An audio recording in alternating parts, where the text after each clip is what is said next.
तो जैसा कि लास्ट एपिसोड में हमने देखा कि ज़ैंग और मोकैन उस ग्रेविटी प्रेशर को पार कर रहे थे जो कि 50 टाइम स्ट्रॉन्गर था।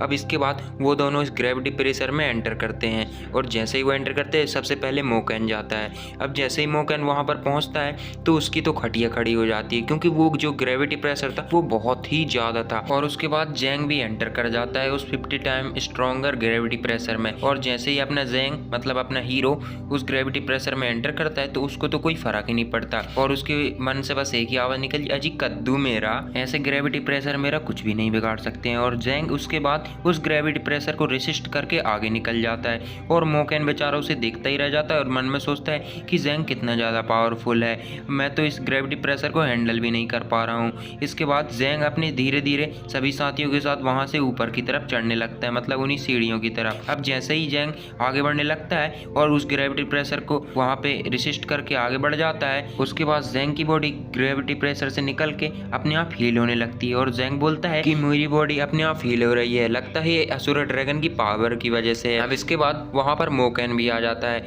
और मोकैन को जैसे ही वहाँ पर आगे जाते हुए देखता है ज़ैंग तो बोलता है तुम रुक जाओ।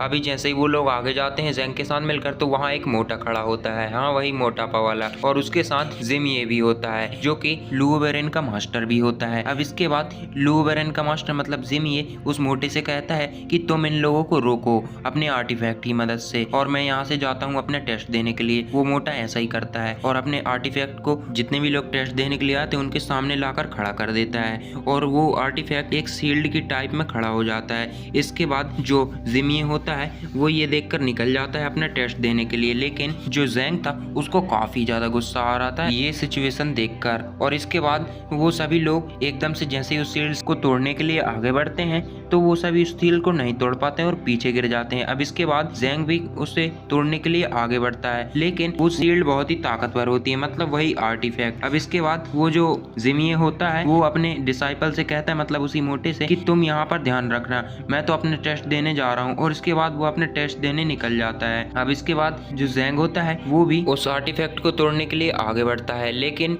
वो भी एक पंच में उस आर्टिफैक्ट को टच भी नहीं कर पाता है। अब इसके बाद वो मोटा बोलता है अगर तुम्हें ये वाले आर्टिफैक्ट को पार करना है तो तुम्हें मुझे 150 रुपए देने पड़ेंगे। अब ज़ैंग बोलता है मेरे पास तो 150 रुपए है ही नहीं, मैं तुम्हें कैसे दूं, इससे अच्छा मैं इस आर्टिफैक्ट को तोड़ना दूं। इसके बाद ज़ैंग जैसे ही उसमें अपना पंच मारता है कुछ नहीं होता और हमें दूसरे सीन में दिखाया जाता है जिमी अपना देश टेस्ट देने के लिए वहां पर पहुंच चुका होता है जहां पर 80 टाइम स्ट्रॉन्गर ग्रेविटी प्रेशर होता है। इसके बाद हमें एक और सीन में दिखाया जाता है उसके हाथ में एक ब्रेसलेट होता है जो कि उसके डिसाइपल लू बेरेन ने उसे दिया होता है और बोलता है कि इससे आपको ग्रेविटी प्रेशर को हैंडल करने में मदद मिलेगी और आपको ग्रेविटी प्रेशर छू भी नहीं पाएगा। और उनके बीच एक डील होती है कि अब वो डील क्या होती है वो तो हमें आगे ही पता चलेगा। और इसके बाद वो एक इविल स्माइल करता है, मतलब लू बेरेन। अब इसके बाद उसका जो मास्टर होता है वो उस आर्टिफैक्ट का यूज करके वहां से ग्रेविटी प्रेशर को आसानी से रेसिस्ट कर पा रहा था और जैसे ही वो रेसिस्ट करता है उसके ऊपर एक शील्ड आ जाती है।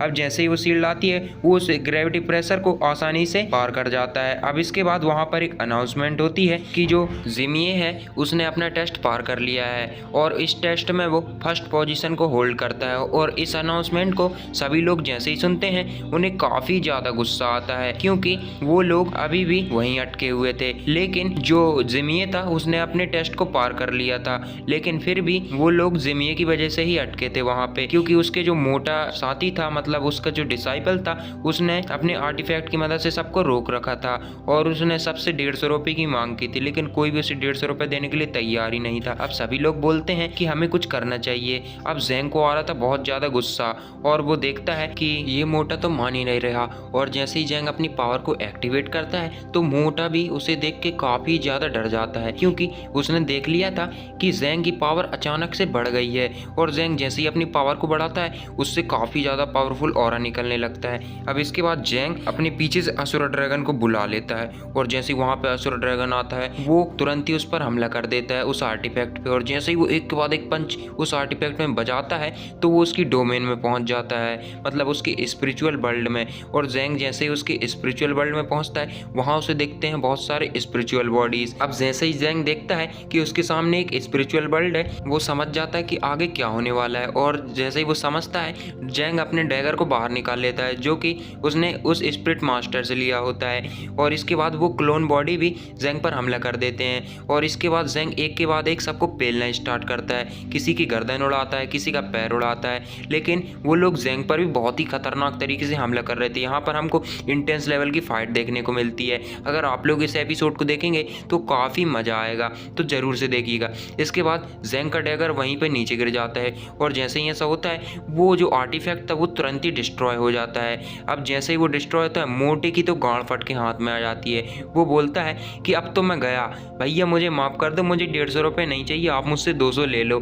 लेकिन ज़ैंग कहाँ मानने वाला था। अब वो बोलता है अब मुझे 200 नहीं, अब तुझे 500 चाहिए। लेकिन मोटे के पास 500 रुपये होते नहीं और वो बोलता है कि भैया मेरे पास 500 रुपये नहीं। तो ज़ैंग बोलता है चल मैं तेरी ले लेता हूँ, 500 रुपये भी मत देना।